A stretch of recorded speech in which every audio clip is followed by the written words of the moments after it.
Hey, what's going on, everybody? It's episode number 161 of the Audible Farm podcast, and this episode is brought to you by Couchtown Coffee. Couchtown Coffee is roasted right here in Iowa, and it's my favorite coffee. One of my favorite things about it is when you make an order, they roast it for you and then ship it to your house. That's a handful of my favorite things, actually, because they roast the coffee especially for you. So, like, every coffee batch is specifically roasted for who it's roasted for. That's awesome. And then they ship it to your house, so I don't have to go anywhere, and I just get awesome fresh coffee shipped to my house. Do you want awesome fresh coffee shipped to your house? Go to couchtowncoffee.com, find a coffee you like, make an order, and when you do, you can save 20% by letting them know Audible Farm sent you. That's all you got to do is just say, hey, Audible Farm sent me here, and you get 20% off. Why? Because Couchtown Coffee is that awesome. Thank you, Couchtown. This episode is actually a split episode. So, let's see here. I've had somebody on the podcast before named Marco, and he has a podcast of his own. It's actually a radio show that they do. It's really, really cool. So, if you want to check that out, it's called Heavy Radio. This is technically episode 40 of Heavy Radio and episode 161 of the Audible Farm podcast. So, we kind of just did a episode for them, and we split it and we called it an episode for both of us. So this one's more of an interview of me. I know there's been a few people that say they want to hear what I've got going on. So this, I think, is like the first time anyone's ever really interviewed me for anything. So check that out. It's going to be pretty sweet. It's a completely different format. It's something not everybody's used to, but it's based out of two guys that have Iowa ties that played heavy metal music in Iowa for years, and now they've got a show talking about it. They bring on all sorts of people from across the metal genres, and they talk to them roughly each week, and it's a good listen. There's different guests on there. There's all sorts of different people. It's really, really interesting to hear what they have to say. So check it out. It has Iowa ties. That's another really fun part about it. So this is episode 161 of the Audible Farm podcast, and it is Heavy Radio episode number 40. It's the Audible Farm podcast with your host, Peter Stockdale.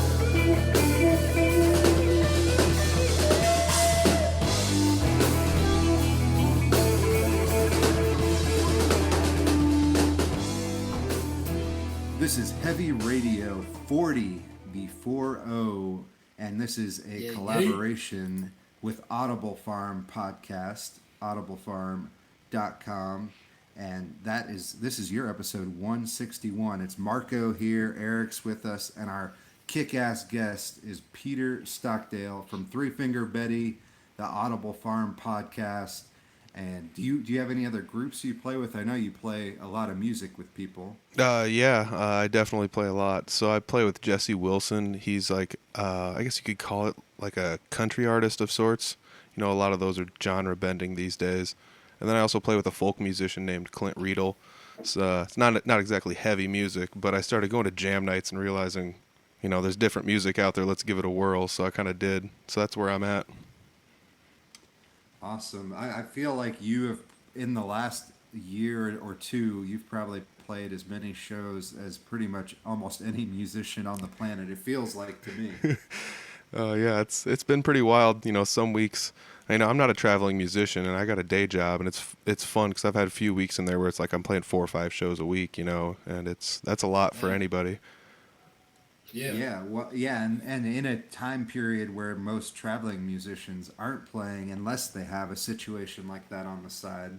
Yeah, I mean, very fair point. The traveling musicians are the ones that are really getting hurt by the lack of travel that's been going on, especially with live entertainment. So I guess I just consider myself lucky to be able to play with as many people as I do. Have you been on a recording with any of the other groups, or Three Finger Betty is the one?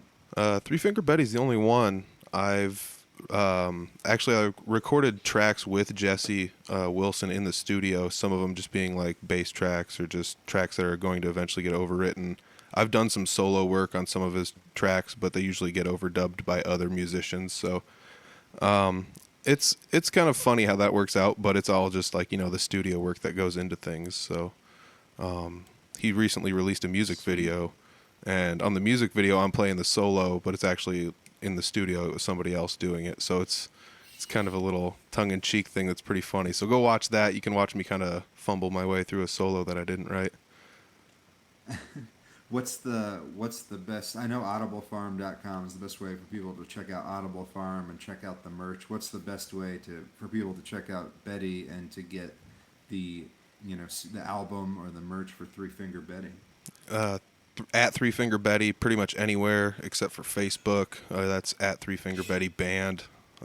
Long story there. There's whatever. One of the Facebook accounts got hacked, and then they took our page from us. So that's how that works. I've been unsuccessful in getting it back, unfortunately. So if anybody wants to help me out with that, hit me up. But yeah, so threefingerbetty.bandcamp.com. That's got the album there. You can buy physical copies as well, T-shirts and other sorts of merch there as well. New album coming soon, probably 2022 sometime. So check that out. Nice. Hell yeah.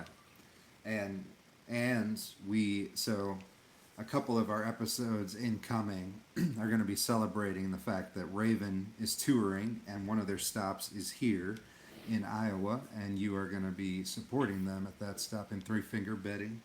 Yeah, it's gonna be great. It's kind of crazy because Three Finger Betty is like somewhere between like 80s punk or like late 70s punk, and I'm not talking like the Ramones or Sex Pistols. Like, this is some aggressive, fast stuff with like solos and like metal drumming, and just everything's fast paced and leaning forward and running downhill the whole time. So we've had the opportunity to play with a lot of bands that might not necessarily fit our genre, but if a metal band comes to town, it's like, well, we can't all have the exact same metal band, so let's pull this like hard rock and punk band in here and throw them in first. So we've had the opportunity to open up for some really cool bands, and I'm really excited to open up for Raven because that's going to be a really good show. Definitely. Hell yeah.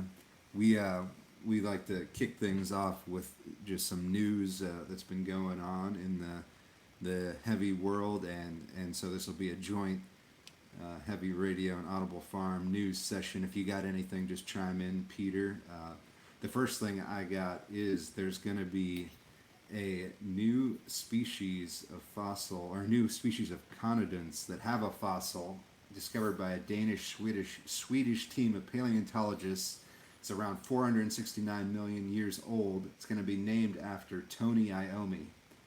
So there's going to be Tony Iommi is going to have a fossil named after him. I don't know. Pretty metal. Is that metal or is that a slap in the face? Yeah. Like Tony Iommi, old fossil. I don't know. I don't know if I'd enjoy that. Maybe it's pretty cool, but what was the fossil of again? It is what did they call this? A condiment, which, to be honest, I have no idea. I'm gonna Google it real quick. What a condiment is. This might change whether it's is a it a good dinosaur thing or a in the bad thing. dinosaur world? It's a jawless vertebrae resembling an eel.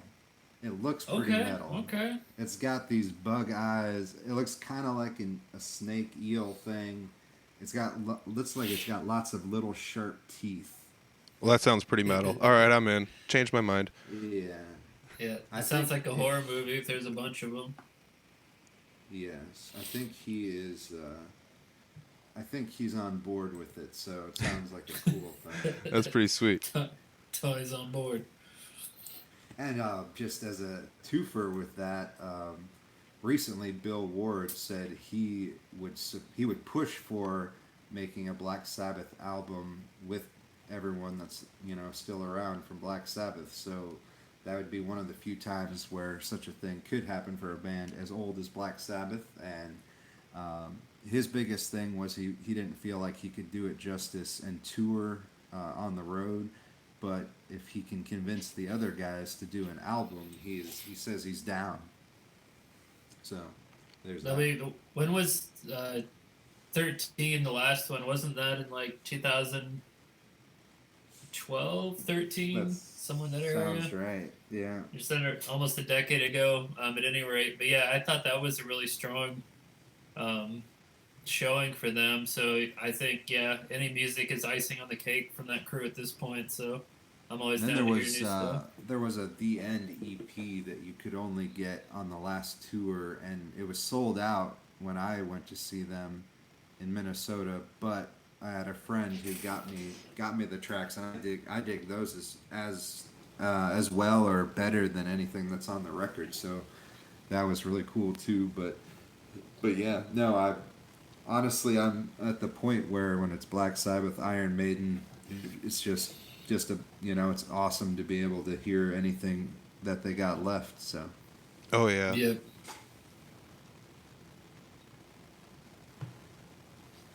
did you have anything for the news bit, Eric? No, quiet on my fronts right now.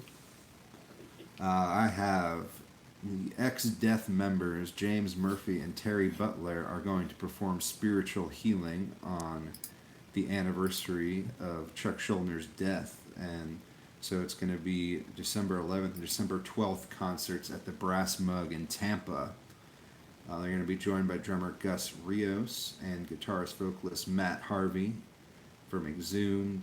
It's going to coincide with the 20th anniversary of the passing of Death's Chuck Schuldner. So this sounds like a really badass concert event for people that are in Florida or can get to Florida this winter. Should be an amazing night. Yeah, Definitely. I'd seen an article on that. That looked pretty sweet. I'm not like a hardcore Death fan, but I've spent enough time around somewhere. That's some pretty awesome stuff. So that's gonna be a sweet one to check out in its entirety as well. Hell yeah! And the last bit of news I have is we have had two of the three Tremors on our podcast. So check those out if you haven't. Sean Peck and Harry Conklin, the Tyrant. But the three Tremors have announced the due date for their new release, The Guardians of the Void. And so basically, we had talked to Sean about it. They wasted no time and are just kind of always writing. But next month, you are getting a new Three Tremors record with The Guardians of the Void. There's a music video now for Bone Breaker that is pretty badass. You should check that out. It's a good title. The artwork is excellent. So we're definitely stoked on that. Oh, and Marco, I did have one bit of news. Something I wanted to bring up was good news, happy news. Judas Priest guitarist Richie Faulkner has been discharged from the hospital. For those of you out there who might not have heard, he had a cardiac episode while on stage, and it came out that I guess his heart had had an embolism. It had ruptured. So he was on stage playing the solo to Painkiller. His heart literally ruptured and was bleeding into his chest, and he was still playing the solo flawlessly. So that is beyond dedication. So I might have jumped off stage at that point, but Richie stayed through it, and they got him to the hospital immediately, of course. And I guess he had a 10-hour heart surgery that was happily successful, and he's been discharged from the hospital and is now recuperating. So good news for him and his family and the Judas Priest camp all together. So well wishes from Heavy Radio, of course, out to him and his crew, and it's nice to have a happy ending to that one because that was a scary story. I heard that, and I also heard he was on the mend. So indeed, I love Richie and what he brings to the Priest. So yeah, definitely glad to hear he's on the recovery. For sure. We have a very special Heavy Radio Audible Farm birthday boy today. David Lee Roth was born this date in 1954, so we need to crank some Dave TV TV all day, all night. Buzzy Bop, I heard he's saying this is his last tour, so I can see that. It's time for I think David Lee Roth chill out on the beach. He's put in a lot of rocking. When you mentioned things to recover from and get back on, we have a heavy radio time machine that actually is in relation to that topic. On October 10th, 1978, if you were at an Aerosmith concert, you saw Steven Tyler and Joe Perry get injured when a cherry bomb was thrown on the stage. No shit. Jeez. I know things that happen today, like I kind of get it, like people are on edge or whatever, but like I feel like that is some real shit. If you got injured by a cherry bomb and you just go back out, just go back out and then kick it again right after that. That's a good 70s story. You don't just hear about just kids getting a hold of cherry bombs these days. I don't know where I could procure one if I wanted to get one. Yeah, or just like exploding them in school toilets. Yeah, the kids these days don't know the cherry bombs. That's hilarious. They probably don't even make them anymore. Right. At least not that are easily available. You probably have to make your own. Yeah. Heavy Radio does not condone homemade Making cherry bombs. Cherry bombs. Just Unless gonna it's unless it's the candy. The lawyers are calling me now. If it's the candy or the song. Yeah, you can sing the Runaways cherry bomb all you want. Then that's Approved. Okay. That's A-okay. So I know, what have you guys been up to lately? I know, didn't you just have a show? Was it last night, Peter? Yeah, I had a couple shows this weekend. I played a show for 50th birthday party for a gentleman, and then I also played a private party. They had a shrimp boil there, so we played for that. It's pretty awesome, sitting up on stage and smelling that the whole time. Wow. Yeah. So do you play guitar in every group that you play with?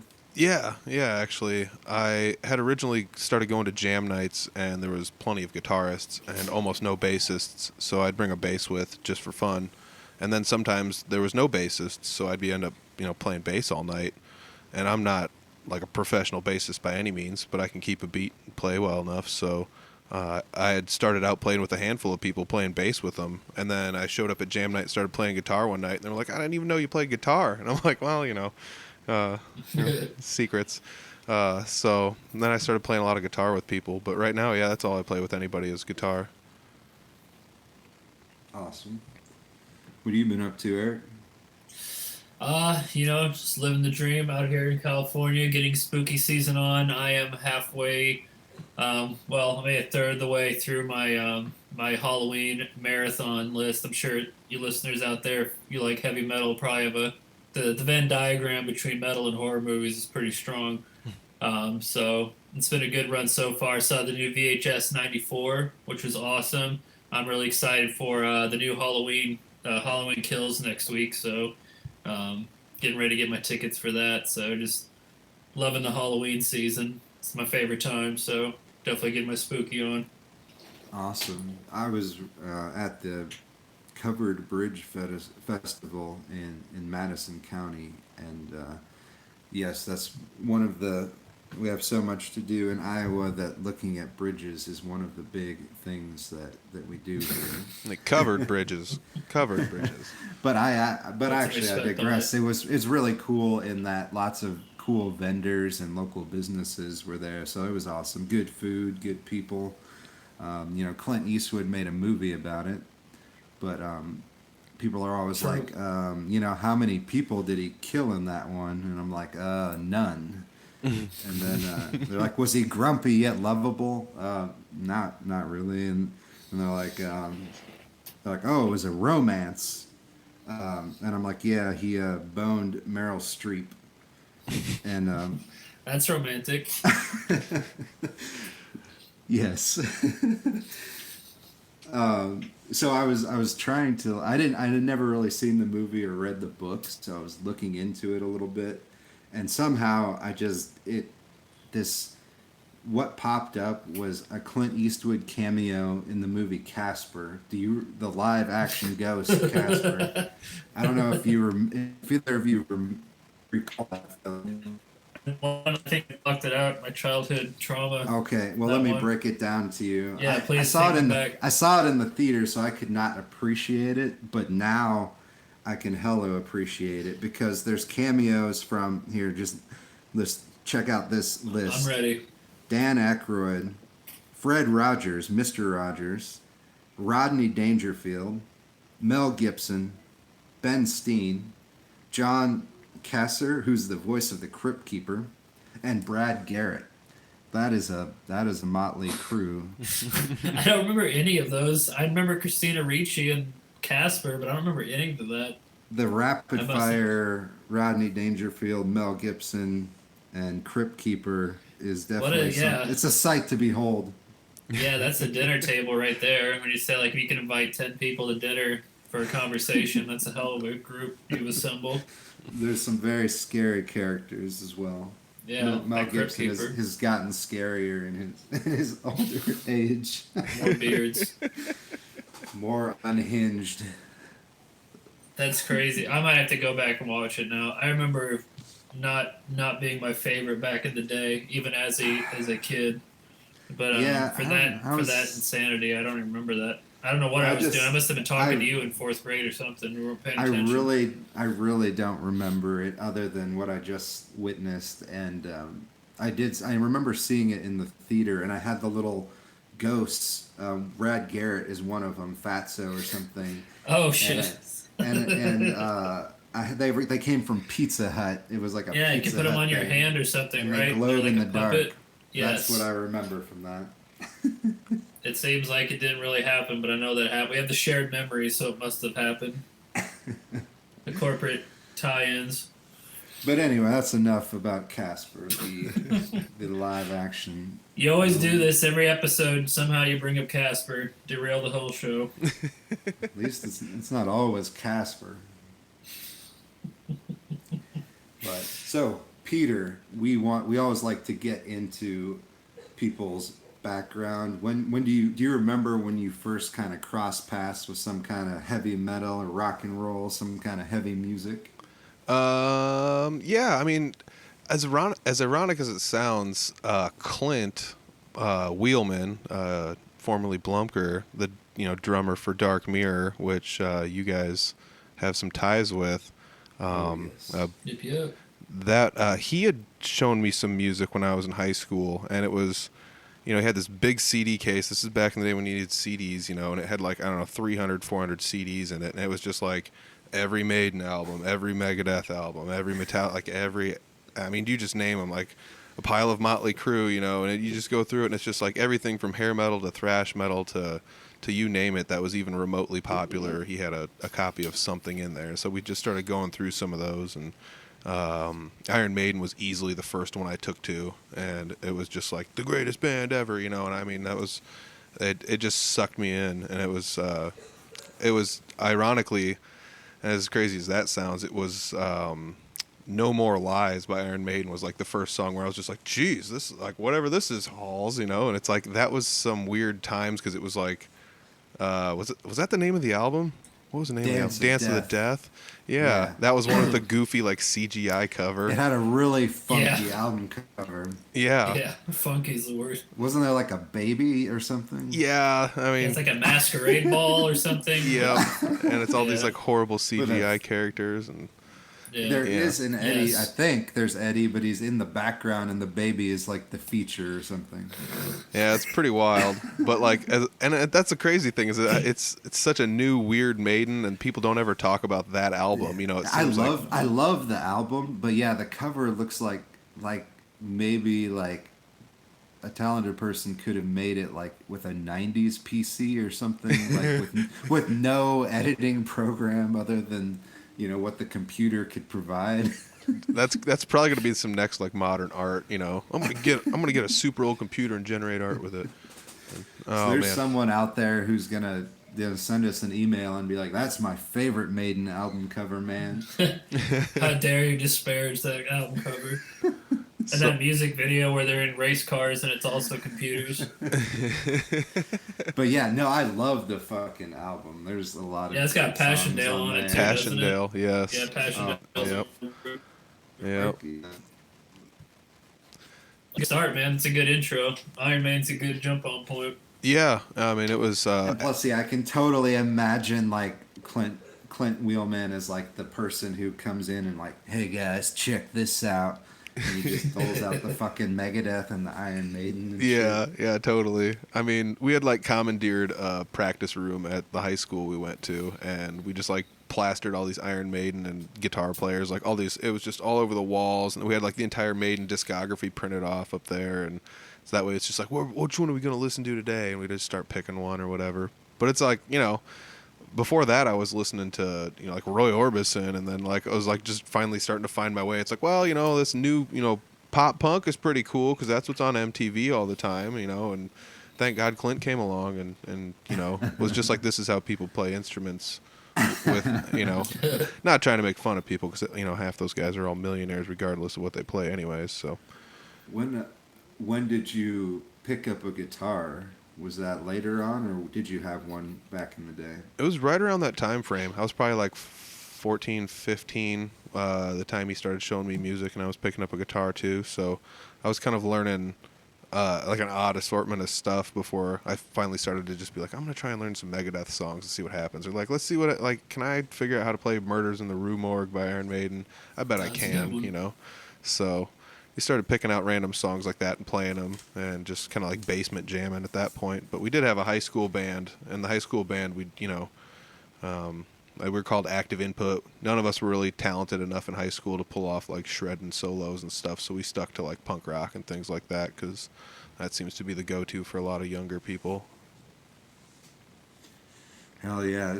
I had a band in that similar range, and yeah, it sounds like you guys actually might have been on some front heavier than we were. Like we tried to play maybe System of a Down, Sugar, For Whom the Bell Tolls, but the songs we actually could play were not heavy, more like punk and pop punk and stuff. Mm-hmm. Yeah, I mean it That was the happens. times, man. That was the times. Yeah, I mean I remember going to see Megadeth in concert with Clint one time, and Dark Mirror was opening up for Megadeth in Oh yes, what was the place called? It was like the Eagles. the rave, The Rave. wasn't it? It was Well, in the Eagles Club is connected to the rave, if I remember right. Like the rave is the big one, and the Eagles smaller event. I think that's where yeah, Is that that was we played in some. Milwaukee? that was some the part. Milwaukee show. Milwaukee, the good land, the Yep. good land. Yeah, Milwaukee. Yep. And I, believe it or not, Yes. I saw both of you guys playing with Dark Mirror back then. So I do have Yeah, I have and seen you before, Eric. As crazy as it sounds, but Yeah, it's another lifetime. yeah, 2007, yeah, there was a another a land. bunch of bands I think playing, and I can't even remember the whole bill. It was just such a high of being part of the show that I didn't even. All I can remember is Megadeth. After I think In This Moment was on that that main sounds bill. right. yep. If I had to recall. sounds Yeah, right. that was a fun show. Oh, I got my game Havoc! bag stolen. Havoc! Didn't Havoc play? We were like somewhere right before or right after Havoc. I think that was how I first heard of them.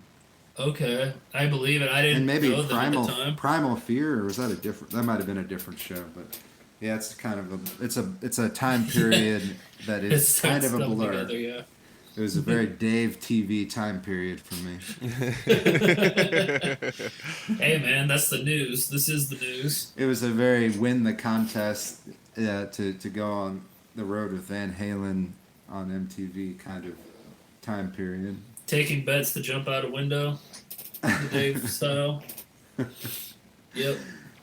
But yes, I do. I remember us playing, and I believe it was when I first saw Havoc, which I was fucking stoked, and it was badass, and still love those guys. And Yeah, they're good. I was like in the vicinity of Dave Mustaine and got to hear the sound check, which I got to hear High Speed Dirt twice, I think, so that was amazing. And Dave was very Dave. He just like didn't really say nothing. He just kind of nodded at me, and I was like, okay. I was like, oh, that's cool. I ain't gonna bother you. That's a good That's hilarious. that's a good interaction with him. It could have been worse from what I hear, so I'll take the nod.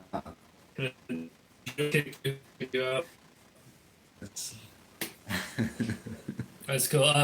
Peter, you mentioned playing the shows and jumping in with the bands. So I was gonna ask, like, what's your maybe one or two pieces of gear that you like your trusted side piece? Like, what a piece of gear do you not leave the house for a show?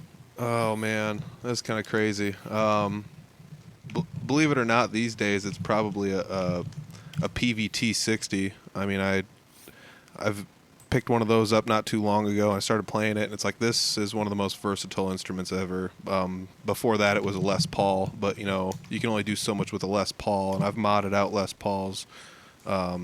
Beyond recognition. Go to the Audible Farm channel on YouTube and check it out. I mean, there's plenty of videos there of me doing goofy stuff to Les Pauls, but the T60 was pretty awesome. So I mean, I've used that for just about every genre I can. Otherwise, I used to use a PVJSX. That's like the Joe Satriani head. I used one of those for just about everything I did up until recently. I switched to something a little more compact to walk around with, and that's a PV Classic 30. So if you can't tell, I'm kind of a PV guy, but Yeah. those are the things. Other than that, there's not. I mean, I've been trying to work on getting flexible, so I've been going places without a pedal board and with a pedal board, and taking some pedals off, or just trying not to use things. And sometimes you go to jam night and you got to use someone else's gear, so you just kind of go with whatever's there and try to make it sound good. So I'm trying to be flexible, but those are like that guitar and those two amps are probably like the things that I would say are always in my arsenal. That's funny. A lot of musicians I talk to, it seems like a lot of us start out and we have very particular, like, this is the board I have to have. I have to have this amp. I have to have this guitar, and then you kind of learn to adapt a little as you keep playing, and like shit happens at every gig, so you kind of have to learn how to roll with what you got. So I'm always curious with to ask musicians that are playing a lot, kind of what's the staple gear. That's cool though. Yeah, especially it sounds like you're playing with all different styles, so you need to be able to dial in different tones all the time. So Yeah, I mean, like that's cool. with what's on my pedal board, and if I was using like a Classic 30 and a T60, I could get just about any sound I need out of it, for any band I play with. So some of it's also aesthetics, though, or like, this guitar suits metal better, but it doesn't play almost anything else. But I could bring this with in a metal band. You don't just need to bring one guitar with you everywhere you go. So, so I guess it is just up to preference. Yeah, Since yeah. me and you are both in similar location, both in Iowa. You grew up in Humboldt, right? Yeah, definitely. Humboldt, Iowa.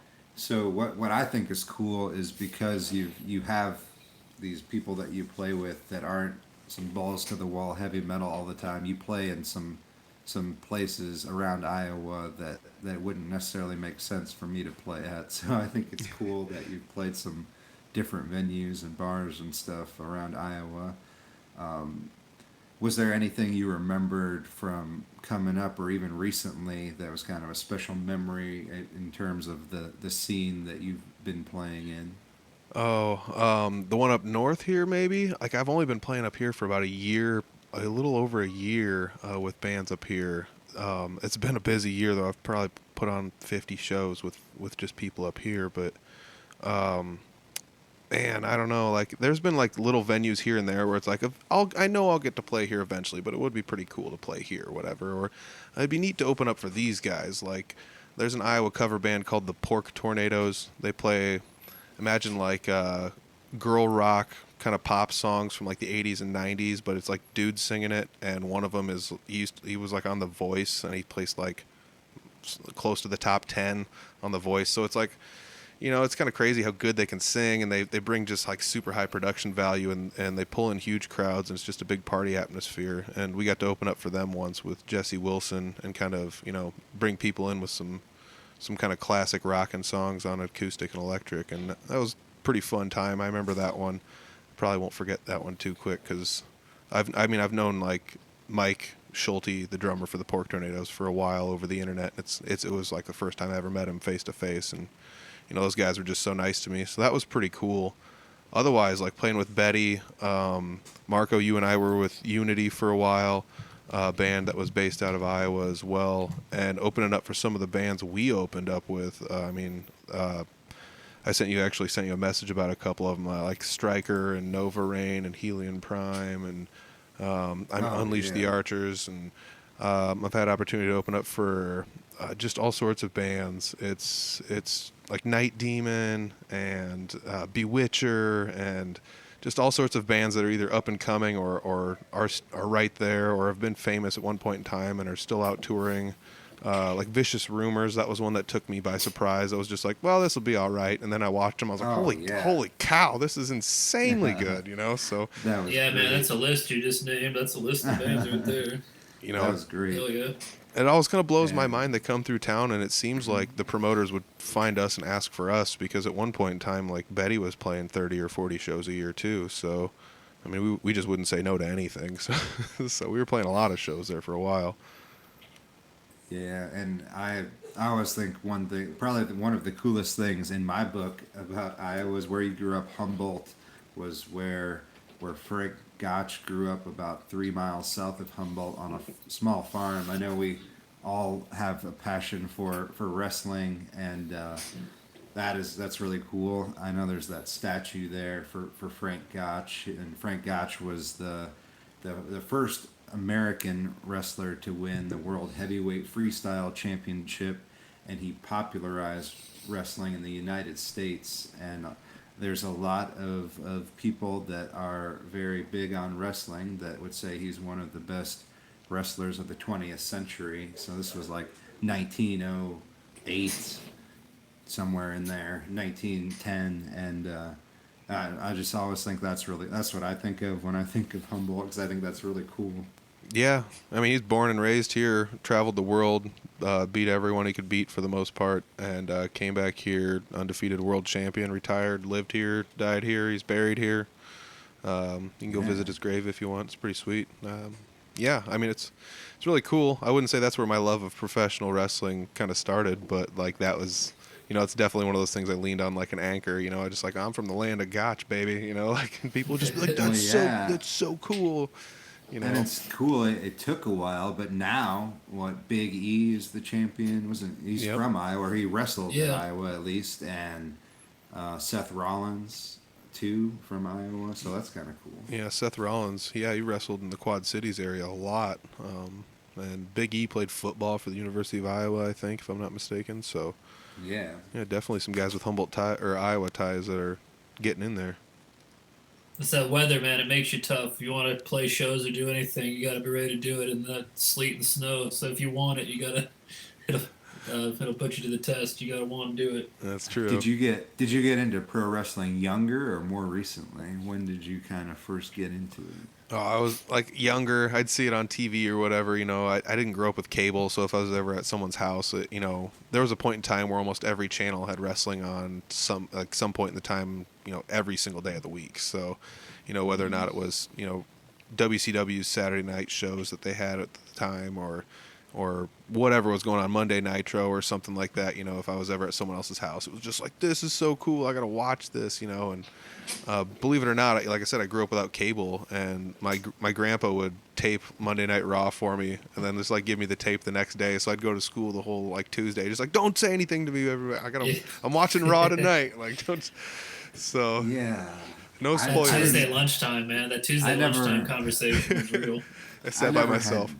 Never had cable, so I just had the basic channels, and I think occasionally there'd be wrestling on there, but I never. Was it I Heat would- on Saturday? Like The- the- WCW Heat? something Am I like making that. that up? The earliest memory that I have is just like my uncle just every time like just starting an impromptu wrestling match with me, and he'd like be like the claw, and like just fucking make me fucking tap out every time in some fashion, and I would and he would always talk about like Killer Kowalski and Gorgeous George and stuff like that, and but yeah, and then I don't even remember like some sort of extension to that was me begging my dad to take me to it was Vets Auditorium in Des Moines at the time, and the main event was Ric Flair versus Sting, and I was just hooked after that.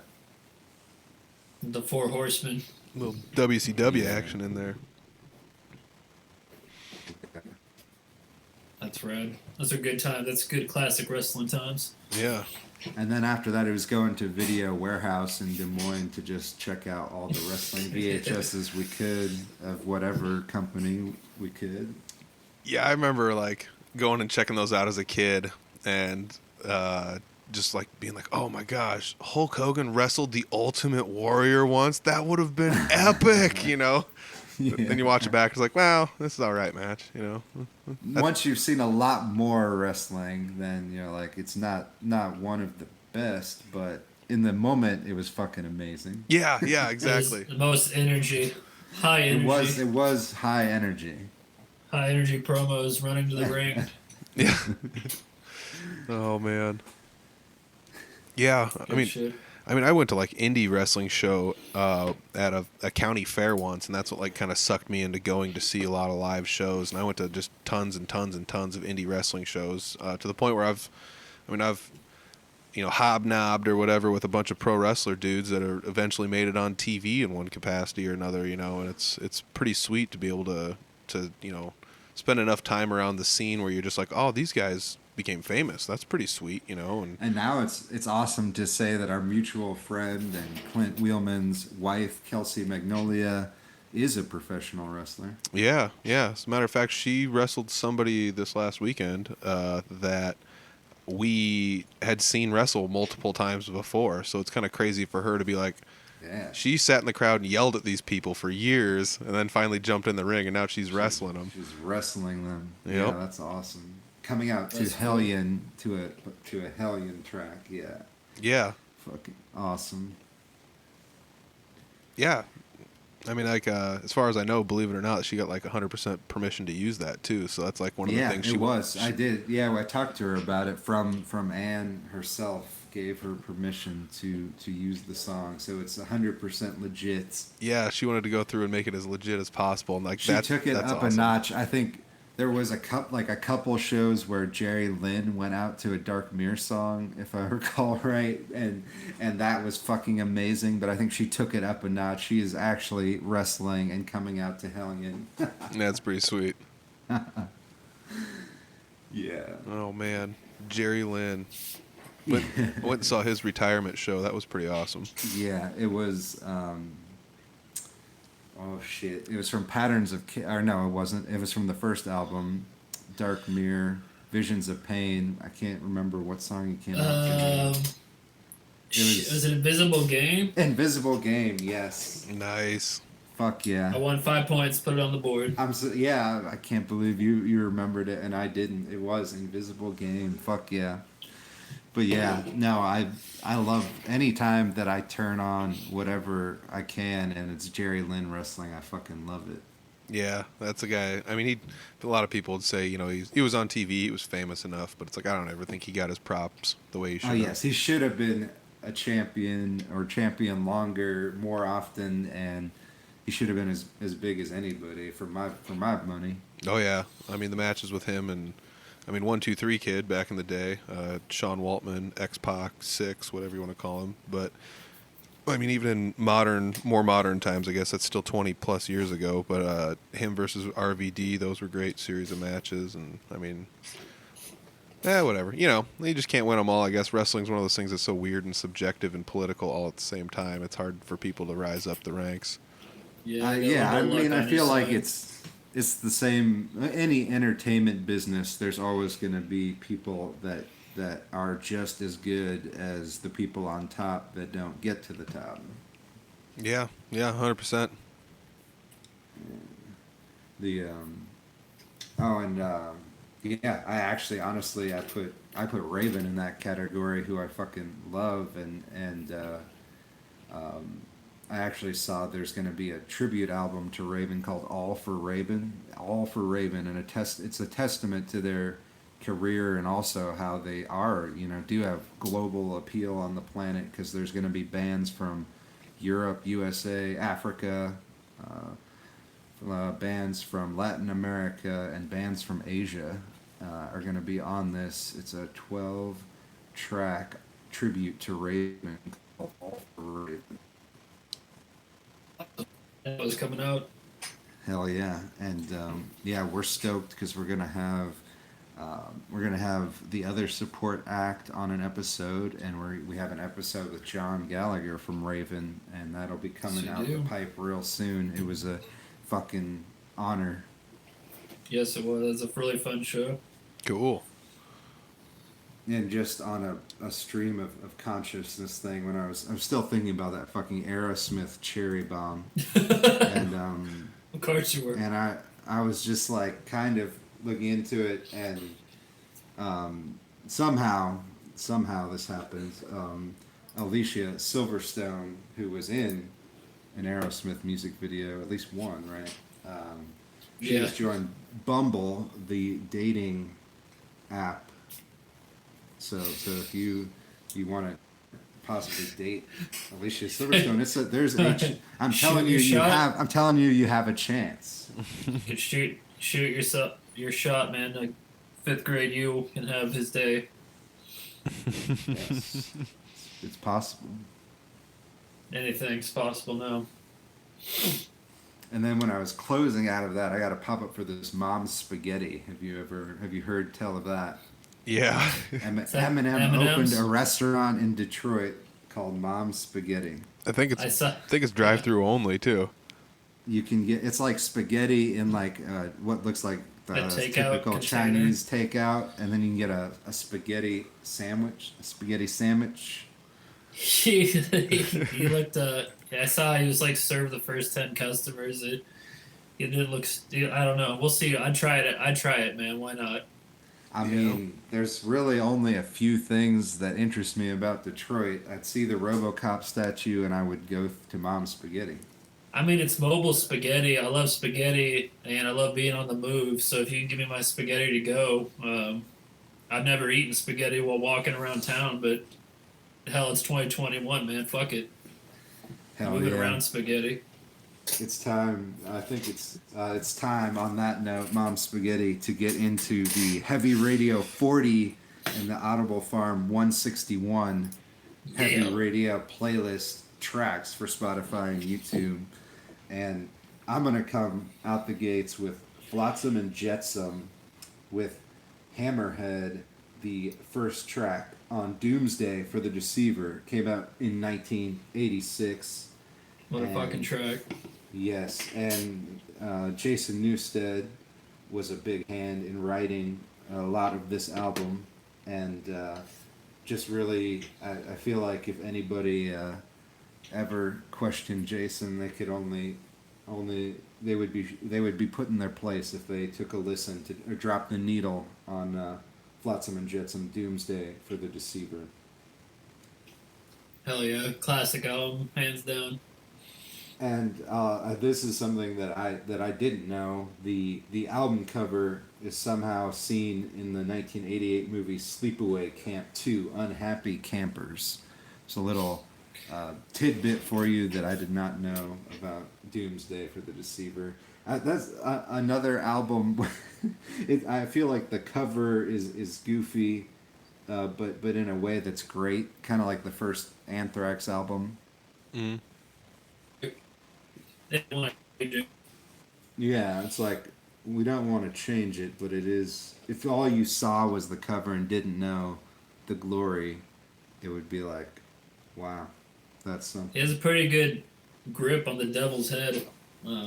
Yeah, He's doing it's his like- work, Flodzilla. It's very squashed. He's really giving it to him. He's giving it to him, man.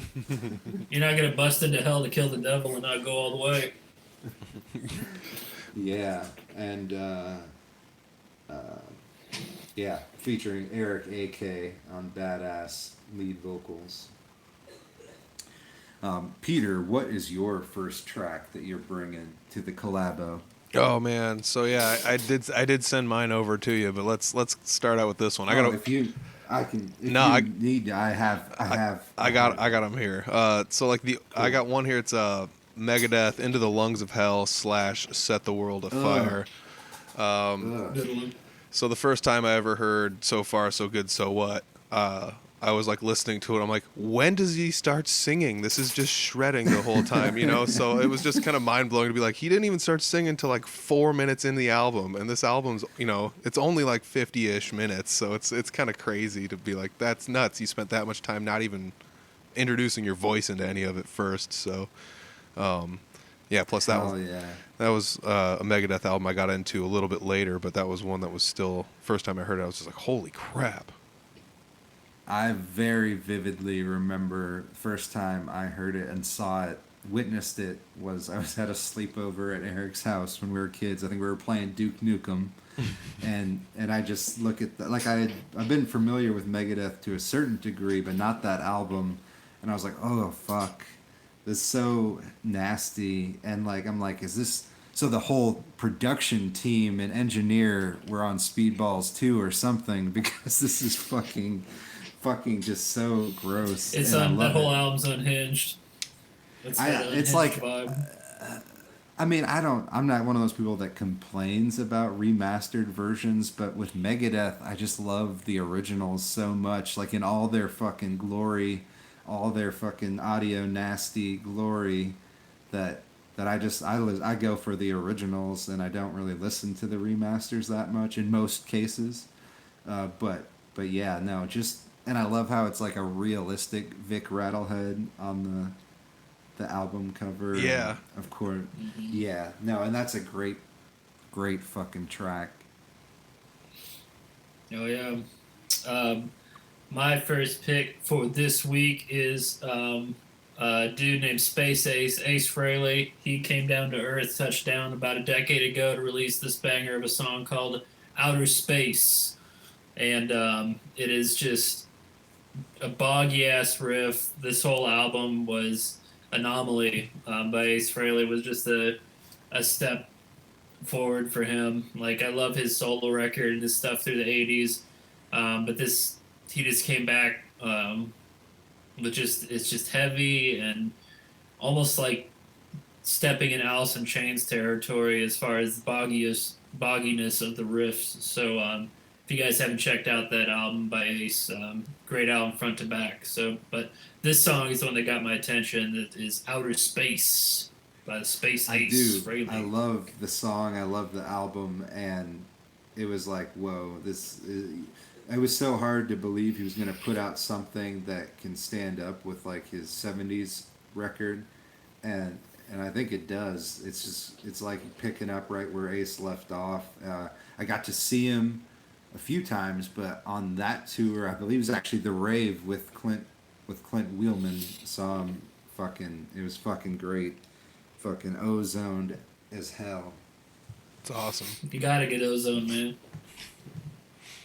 So you can survive space travel. Fuck yeah. It's the only way. Time travel, space travel. Yeah, whatever you gotta go, he'll get you Same there. difference, really.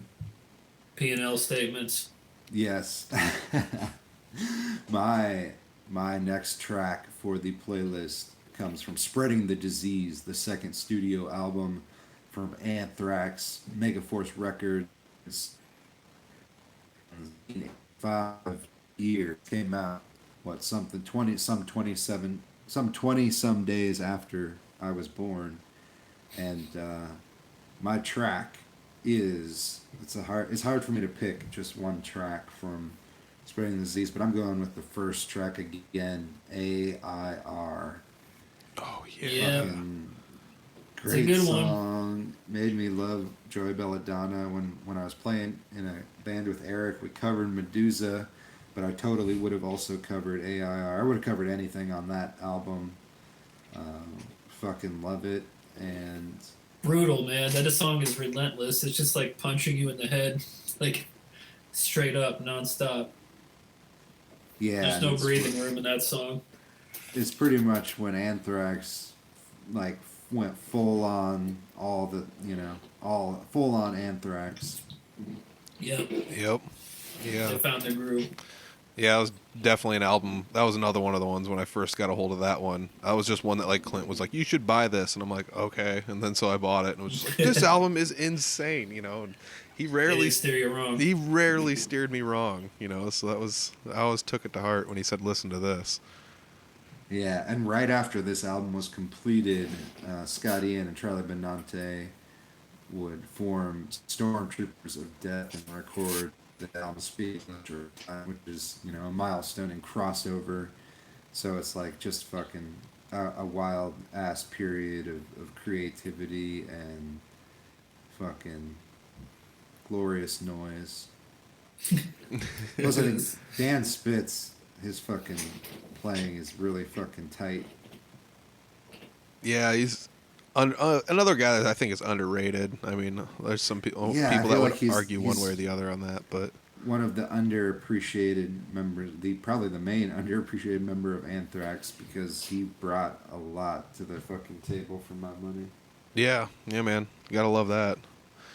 Um, Hell yeah. so yeah, Peter, what is your next track? I got another one here. Can't bring up Iron Maiden 14 times in a podcast and not mention a Maiden track. So, second album, Killers, great album. I'm gonna go with the song Wrathchild. Uh, you know, Yeah. some people might say it's sacrilege choosing a Paul Di'Anno song for a Maiden song to choose. But if you really Not these think, guys. if you No. feel that way, buy a copy of Ed Hunter because I believe there's a version that Bruce Dickinson laid down vocal tracks and they replaced the original studio recording with Bruce Dickinson's vocals. Mhm. So if you're into Dickinson and you don't like Paul Di'Anno, check that out instead. I really just love both, and I guess it's kind of the same with me with Bon Scott and AC/DC, and Bon Scott and Brian Johnson and AC/DC, and even Axl Rose. Like I love all I don't have a particular dislike for either of them. They're both fucking great in their own ways. Yeah. I gotta say, I like the songs Paul was on originally. That's just the way I like it. I like Wrathchild because it's so raw and just hits. And so yeah, I'm always gonna go with Paul's version on that one. Oh yeah, Yeah, it's like I totally understand why what happened, and I love that Bruce Dickinson fucking took off running, but I also have love for those first recordings. But yeah, Oh, it's yeah. a great, great Good track. pick. Great track. My next one, once I got on this train, this boggy riff train, I had to stay on it. So my next pick is by Life of Agony, and the song is Other Side of the River.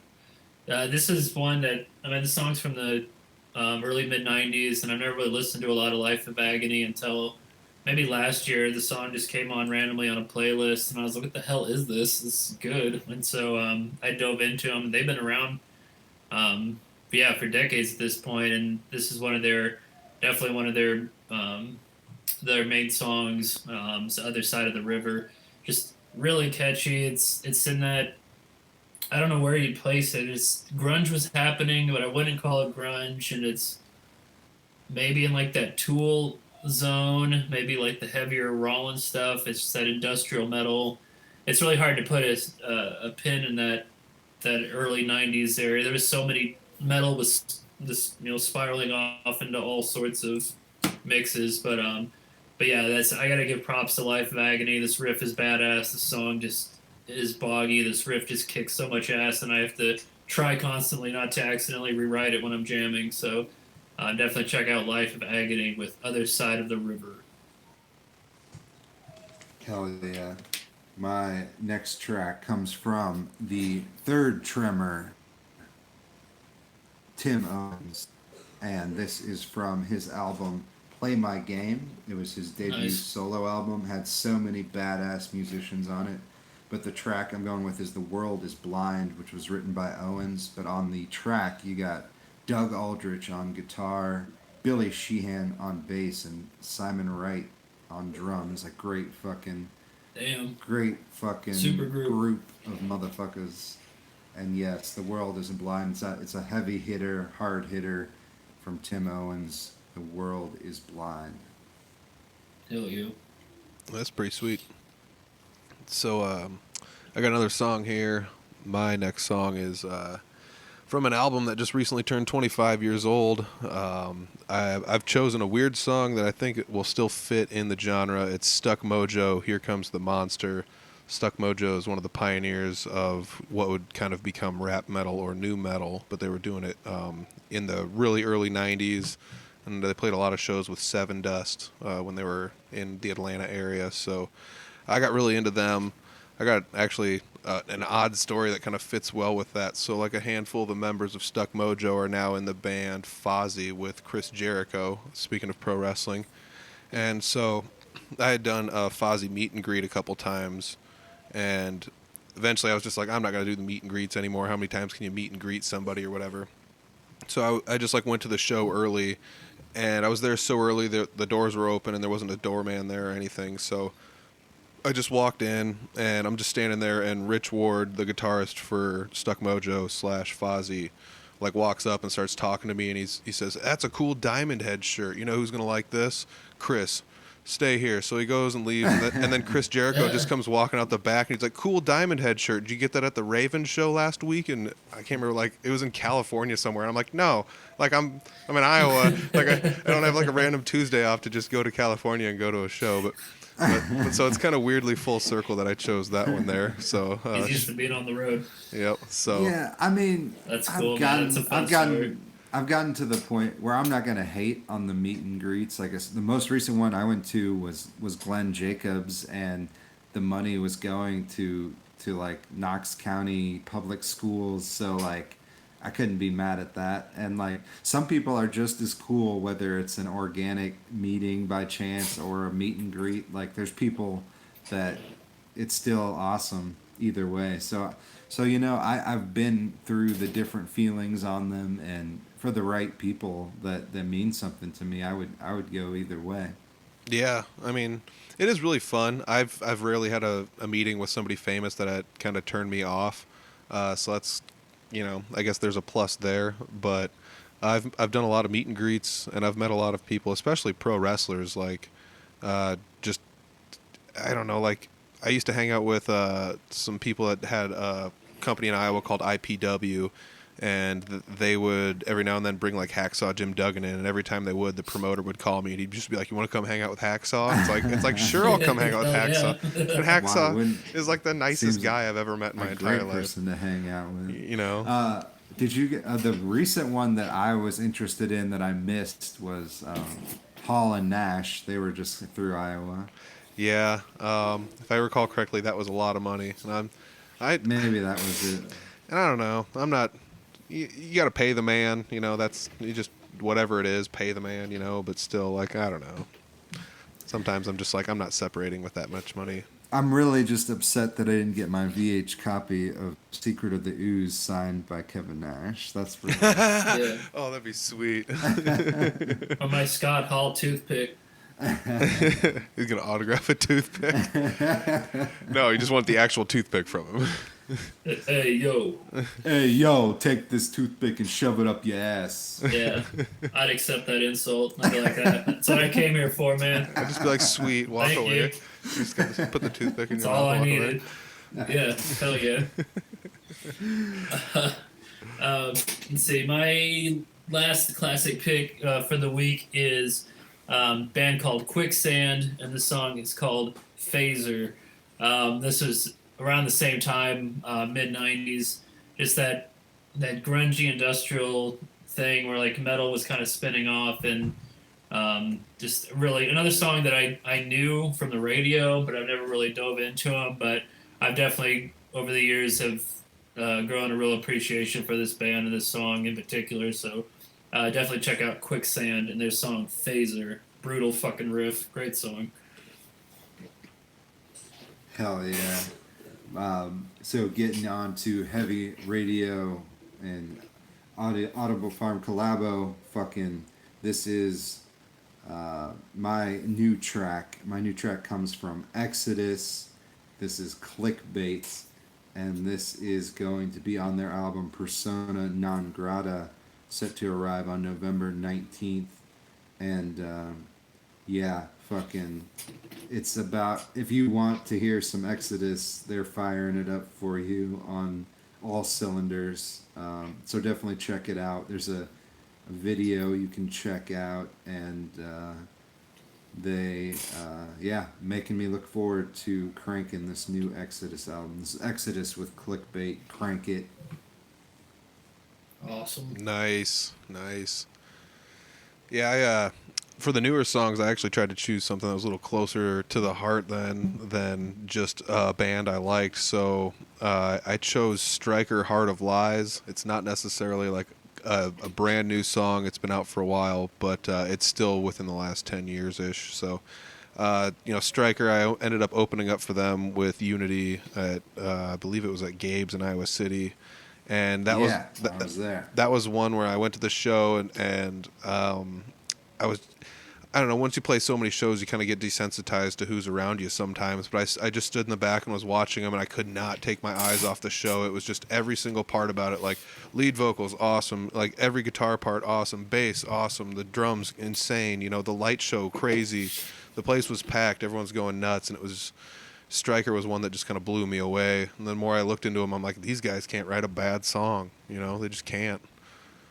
Those guys are so perfect. I saw them in Austin, Texas, and they're just so on the money. Had their shit so tight, so together. It was just, I was like, wow, this is a fucking arena band I'm getting to see in a club. So yeah, they're just on their shit. Can't say enough good things about those guys. I feel like they would get the Tico, the Hitman Torres thumbs up of fucking approval for being fucking rock steady. Yeah, those guys are insane. Hitman doesn't throw that around, bro. No. Only picks the best. Hell Awesome. yeah. Great band. Speaking of great bands, this is one of my favorites out there doing it right now. The band is called Tower, and this is from their new album they recorded last year, and it's just coming out now. And the song is called Bad Moon. And not only does Tower write amazing classic new wave British heavy metal vibe songs, the singer she's so extremely talented. I can't even really put her voice. I can't really compare her to any one singer. It's raspy and just powerful. And yeah, I think this album, I can't wait to hear the rest of it. But I see no reason for this band not just continuing to climb the ranks, because they're just firing on all cylinders, and I just can't wait to hear what this whole album has to offer. So definitely check out Tower. The song Bad Moon, I can't recommend it enough. It's definitely going to be in my top 10 of the year, hands down. So Fuck yeah. definitely check them out. I love Tower, and I didn't know that, so I'm literally downloading that now because Such a good song. fuck yeah. Hell yeah. My next track, my last new track for the week is from Ghost, and it's Hunter's Moon. And Hell I'm yeah. so stoked. Me and Eric were talking about it earlier, how we're so stoked for Halloween Kills. Seems like a perfect song for the soundtrack, for my money. And I really, really just fucking love this track. I've been cranking it since I first could do so. I saw Tobias talking about it, and in it he was wearing an Exodus shirt, so Nice. that's cool. But yeah, crank it, fucking Hunter's Moon. I'm fucking stoked for it. Fucking love the orange vinyl, and love New the album's going to be on the love way, that the too. Halloween font is on there. So Halloween Kills. Hell yeah. I just can't wait for that. I know Jamie Lee Curtis is stoked for it, and she's such a great actor that if she's hype on it, I am fucking all about it. That's killer, It's going to man. be good. Yeah, I feel like Ghost is one of those bands that is pretty polarizing in the metal scene. Either love them or hate them. Yeah, and I've gathered I'm more on that, the left but I've side, yeah. I've never given a fuck since I remember. That was actually one band that I was there with right from the beginning. I ordered their first record and loved it, and even among their own fans, they're kind of polarizing because they've had different turns, and I've pretty much been in love every step of the way. So keep it going, Ghost. I'll be right there rocking out. Nice. Nice. So, I got another new song here. This is one. The more I looked into it, it fits the same bill as the last one. It's new-ish. There was a demo version of it recorded and put out probably within the last 10 years as well. But it's "Call on the Storm" by the band Nova Rain. They were one of the openers for Helium Prime. One of the times when we opened up for them, and it was a band that just blew me away.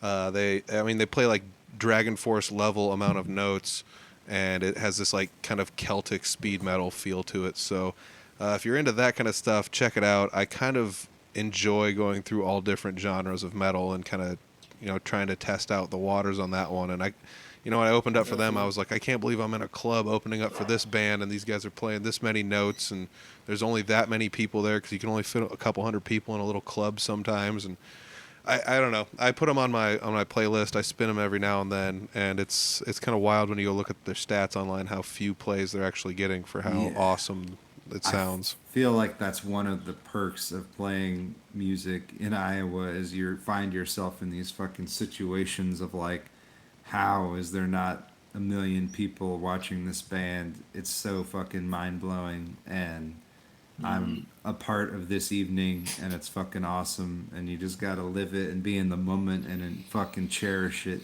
It's great. Yeah, that was awesome. One thing I remember from that show was their drummer, I can't remember what happened, but he was out of the band like halfway through the tour, so they like had somebody fly in and meet him and play with them instead, and he was just like a replacement drummer that was like a fan of theirs that sent in an audition Who tape once or fucking something. nailed it Really? as far as Yeah. I could tell. Yeah, he slayed, dude. You could tell he was pretty gassed by the end of the show, though. Didn't have his cardio up, but it was pretty wild. Hell Awesome. My last pick for episode 40 is by a little band called Guns N' Roses, and they have a new single out called Hard School. And it is just, this sounds like it was a B-side they dusted off from the Use Your Illusion days, because it just sounds like classic Guns N' Roses. And his voice somehow sounds stronger than the stuff on Chinese Democracy, which was recorded 20 years ago. So I don't know what, he just pulled it from the depths of rock and roll, but Axl sounds like classic Axl. I could not fucking believe it when I heard it.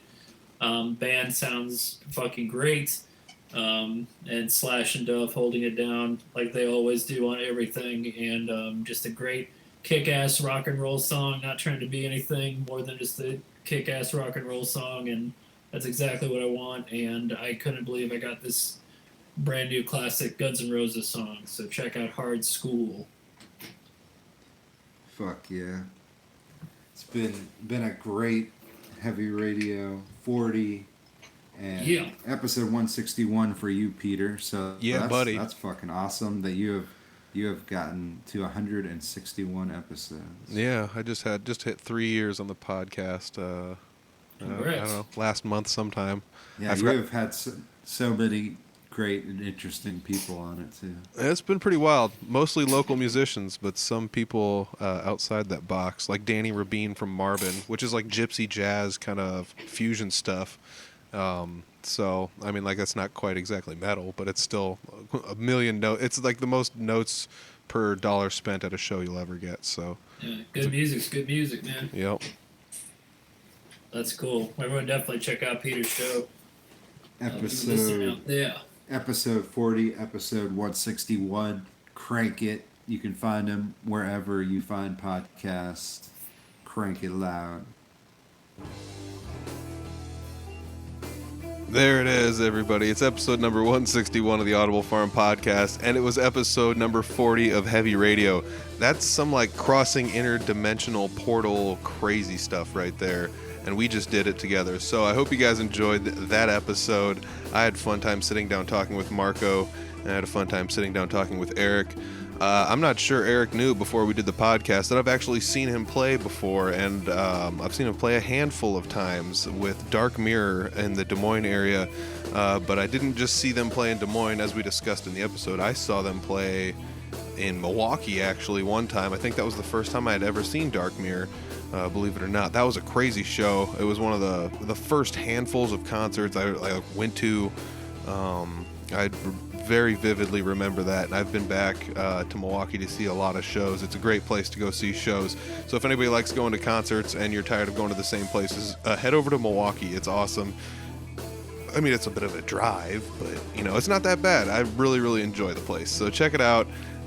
If you guys are interested in checking out any of that Dark Mirror stuff, I've done episodes with handfuls of different Dark Mirror individuals, and you can check out Marco's past episode. Clint Wheelman has been on before as well. Check his episodes out. Alonzo has been on here. You can check his episodes out. So there's been handfuls of the Dark Mirror people involved in some of the podcasts on here. And that's kind of how I got introduced to the music scene in the Des Moines area initially, was through the Dark Mirror guys. So hats off to those guys. Without you guys inspiring me, I don't know if I'd be out there playing as much music as I am right now. Because it was cool to know that, like, these guys are out here and they're playing this crazy awesome music, and they're still just human beings, and they want to hang out and just have a good time. And it kind of humanized the whole thing. So it was really, really cool to have you guys out there and inspiring me to do what I'm doing. So thank you very much. I appreciate it. And, I want to say thanks to Heavy Radio for giving me the opportunity to be a guest on your radio show. So there is an opportunity that this may come out just slightly before episode 40 actually drops on Heavy Radio. So you might be getting a preview of it. But if you liked what you heard and you want to hear more heavy stuff, check it out. It's on their channel. I'll have the links to all that stuff down below. So check it out down below. There will be the links to Heavy Radio. And there's lots of past guests. I've listened to a handful of episodes, and they're really good. I enjoy hearing what people have to say. I also enjoy the suggesting music at the end of the episode. It kind of ties it all together, and I really enjoy that aspect of it because I'm into checking out new music, so I will always give something a spin at least once. What are you out, like 10 seconds of searching and then a minute of listening? You just next, or you might find something you really, really like, and that's how I found some of the neat stuff that I've found. So check it out. Heavy Radio episode 40 was me. There's plenty of other people you can check out as well, so the links for that are down below.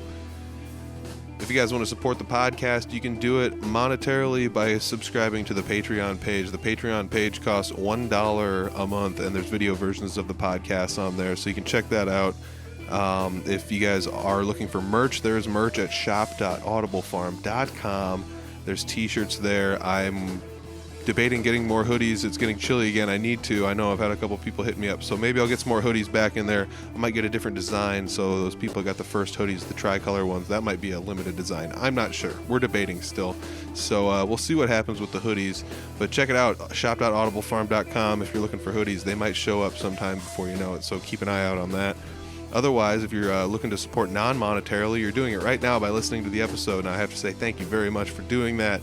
You can also subscribe on YouTube or leave a review somewhere, wherever you're listening. Most podcast apps have a review process, or you can give the video a thumbs up if you're watching on YouTube, things of that nature. Leave me a comment wherever you're listening, or comment on the episode on one of the social media platforms and say, hey, I listened to this episode. It was great. Thank you. I'm going to go check out their other stuff. So hopefully you guys are having a good time listening to these episodes. I'm kind of branching out, trying some new things here, and maybe some other new things will come of it. You never know. So thanks once again to the guests. I guess I was the guest, but thank you very much once again to Eric and Marco for having me on Heavy Radio. Once again, it was really fun. I was episode number 40, so check them out, give them some love. I think I'm going to take off for the week, so I will check you guys next time. Peace.